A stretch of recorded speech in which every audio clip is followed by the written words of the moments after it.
My fiancé cheated with my sibling after 5 years of building a life together. It was supposed to be a perfect Thursday. I'd just picked up my wedding dress, ivory lace, cap sleeves, the one we'd chosen together after months of scrolling through bridal blogs. The sun was streaming through our apartment windows, and I was humming our song, Turning Page by Sleeping at Last, while folding laundry. Jake was at the gym, he'd said, and my younger sister, Clara, was at her photography class. Or so I thought. The first red flag was his phone buzzing on the coffee table. I never snooped. But when I saw Clara's name flash, "Can't stop thinking about last night," my stomach dropped. My hands went cold. I told myself it was a joke. Clara was always flirty, right? The time she'd playfully tugged his arm at Christmas, the way he laughed a little too long at her texts. I'd brushed it off because family doesn't do that.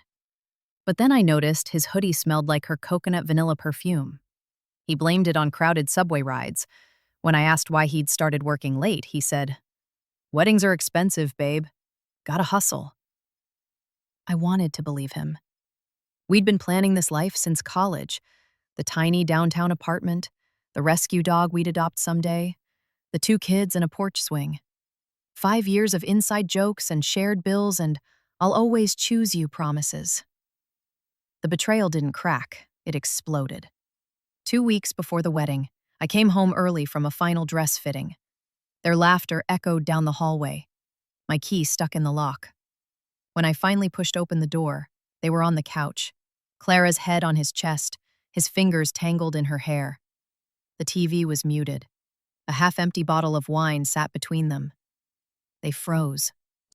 Jake stammered, "It's not what it—" Clara just stared, her eyes glazed and defiant. I didn't scream, didn't cry. I just said, "Get out," in a voice I didn't recognize. Clara left first, her boots clicking like a metronome. Jake lingered, pleading, "Let me explain." But his explanation was a grenade. "It's been going on for months. I'm so sorry. I never meant to hurt you."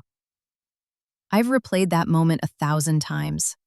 The way the sunlight caught my engagement ring, a family heirloom he'd tearfully proposed with, the crumpled grocery list on the counter, eggs, almond milk, his favorite cereal, the dog bowl we'd bought just to practice.